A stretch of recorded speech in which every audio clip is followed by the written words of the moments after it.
தீபாவளி திருநாள் அன்னைக்கு மாலை நேரத்தில் லக்ஷ்மி குபேர பூஜை செய்வது அப்படிங்கிறது அளவில்லாத செல்வங்களை பெற்றுத்தரும் ஒரு அற்புதமான வழிபாடு. தீபாவளி அன்னைக்கு லக்ஷ்மி குபேர பூஜை செய்ய முடியாதவங்க இந்த ஒரு சூட்சம தீபத்தை மாலை 6 மணிக்கு ஏற்றினாலே போதும். வேண்டாம் வேண்டாம் அப்படின்னு சொன்னாலும் பணம் வந்துக்கிட்டே இருக்கும் அப்படிங்கிறத பற்றி இந்த பதிவில் நம்ம தெரிஞ்சுக்கலாம். வணக்கம். நம்ம இறையொளி திருவருள் சார்பாக உங்கள் எல்லாருக்குமே அன்பான வணக்கங்க.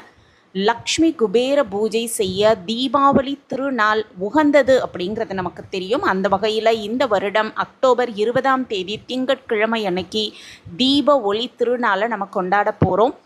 சித்திரை, வைகாசி, ஆனி, ஆவணி, கார்த்திகை மாதங்களில் பூரட்டாதி நட்சத்திரம் வரும் நாளில் பூஜை செய்வது ரொம்ப சிறப்பான பலன்களை பெற்றுத்தரும். இந்த லக்ஷ்மி குபேர பூஜை செய்வது பெற்றுத்தரும் அப்படிங்கிறது உண்மை.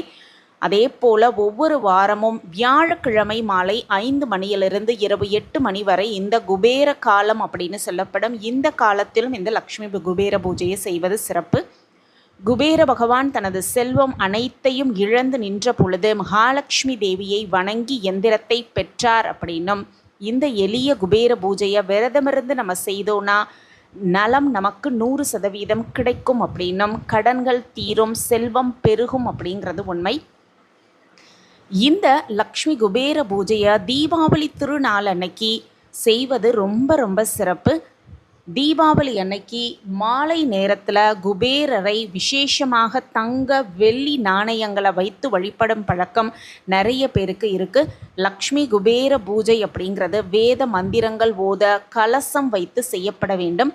அப்படி முடியலனா கூட சாதாரணமாக வீட்டில் நாமே செய்வது அப்படின்னா பூஜை மாடத்தில் லக்ஷ்மி குபேர பூஜையை படத்தை வைத்து இரு பக்கமும் குத்து விளக்கேற்றி வேண்டி வழிபாடு செய்ய வேண்டும். இந்த மாதிரி செய்யும் பொழுது மிக சிறப்பான பலன் நமக்கு கிடைக்கும் அப்படிங்கிறது தான் உண்மை. அப்படி தீபாவளி திருநாள் அன்னைக்கு லக்ஷ்மி குபேர பூஜை செய்ய முடியலையே, எங்களுக்கு அந்த சூழ்நிலை அமையலையே அப்படின்னு வருத்தப்படுறவங்க இந்த ஒரு சூட்சம தீபம் இப்போ சொல்ல போகிறோம். அந்த தீபத்தை மாலை 6 மணிக்கு ஏற்றி நம்ம வழிபாடு செய்தோன்னா நிச்சயமாக செல்வ செழிப்பு அதிகரிக்கும் அப்படிங்கிறதான் உண்மை. மாலை 6 மணிக்கு மேலே வீட்டில் லக்ஷ்மி குபேர படத்திற்கு முன்பாக இந்த தீபத்தை ஏற்றுவது ரொம்ப சிறப்பு.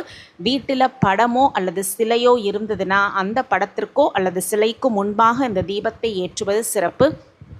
சுத்தமான பசும் நெய்யால் வெள்ளி விளக்கில் ஏற்றுவது ரொம்ப சிறப்பு. அப்படி வெள்ளி விளக்கு இயலாதவர்கள் முடியாதவர்கள்ங்கிறவங்க கண்டிப்பாக மண்ணிலான அகல் விளக்கில் இந்த நெய் தீபத்தை ஏற்றுவது ரொம்ப சிறப்பு.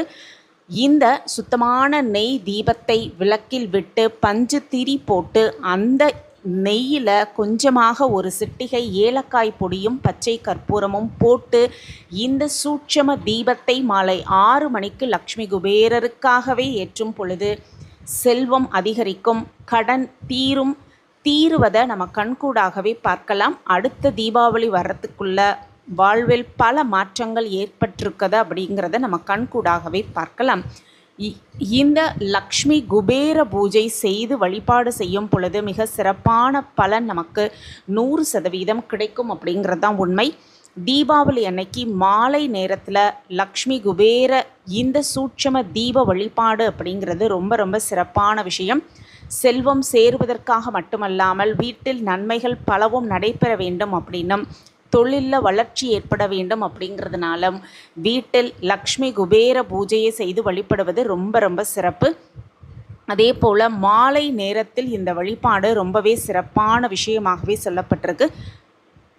லக்ஷ்மி குபேர பூஜை செய்வதற்கு மாலை 6 மணிக்கு ரொம்ப நல்லது. அந்த மாலை 6 மணிக்கு மேலே இந்த சூட்சம தீபத்தை ஏற்றி வழிபாடு செய்து குபேர பகவானின் பரிபூரண ஆசிர்வாதத்தை பெற்றுக்கொள்ளலாம். அது மட்டுமல்ல, 5 ரூபாய் நாணயங்கள் இருந்தது அப்படின்னா குபேர பூஜை செய்வதற்காக சில பேர் 5 ரூபாய் நாணயங்கள் 108 நாணயங்கள் வைத்து வழிபாடு செய்வாங்க. அந்த நாணயங்களை தட்டில் பரப்பி வைத்து அந்த நாணயங்களை எடுத்து மீண்டும் அந்த தட்டில் போடும் பொழுது ஒரு ஓசை உண்டாகும். அந்த ஓசை குபேரருக்கு ரொம்பவே பிடித்தமான ஓசை அப்படிங்கிறதுனால இந்த தீபத்தை ஏற்றிவிட்டு அந்த ஓசை வீட்டில் எழுமாறு அந்த ஒரு செய்கையை நம்ம செய்யும் பொழுது ஓம் குபேராய நமக, ஓம் குபேராய நமக அப்படின்னு சொல்லிட்டே முடிந்தவரை 108 முறை இந்த மாதிரி செய்யலாம். முடியாதவங்க 12 முறையாவது இந்த ஒரு மந்திரத்தை சொல்லி அந்த ஓசையை வீட்டில் எழுப்பும் பொழுது மிக சிறப்பான விஷயங்கள் நடைபெறுவதை நம்ம கண்கூடாகவே பார்க்கலாம். வீட்டில் நல்ல நல்ல விஷயங்கள் தொடர்ந்து நடைபெறும், வளர்ச்சி ஏற்படும். மனமுருகி நம்ம வேண்டிக்கும் அத்தனை பிரார்த்தனைகளும் நிச்சயமாக இந்த ஒரு வழிபாடு நமக்கு நிறைவேற்றி தரும் அப்படிங்கிறதான் உண்மை. இந்த லக்ஷ்மி குபேர பூஜையை செய்ய முடியலையே அப்படின்னு கவலைப்படாதங்க. இந்த ஒரு சின்ன சூட்சம தீபத்தை ஏற்றி இந்த ஒரு விஷயத்தை செய்யும் பொழுது குபேர பகவானின் மகாலட்சுமி தாயாரின் பரிபூரண ஆசிர்வாதம் நமக்கு முழுமையாக கிடைத்து வீட்டில் செல்வ வளம் பெருகும். வேண்டாம் வேண்டாம் அப்படின்னு சொன்னாலும் கூட பணம் வீட்டில் நிரம்பி வழியும் அப்படிங்கிறதான் உண்மை. இந்த பதிவு உங்களுக்கு பயனுள்ள பதிவாக இருக்கும் அப்படின்னு நான் நம்புகிறேன். நம்ம சேனலை நீங்கள் ரொம்ப ஆதரவு கொடுத்துக்கிட்டு வரீங்க, எனக்கு ரொம்ப சந்தோஷம். உங்கள் ஆதரவு மென்மேலும் கிடச்சிக்கிட்டே இருக்கும் அப்படிங்கிற நம்பிக்கையோடு மீண்டும் ஒரு புதிய பதிவில் பார்க்கலாம். நன்றி, வணக்கம்.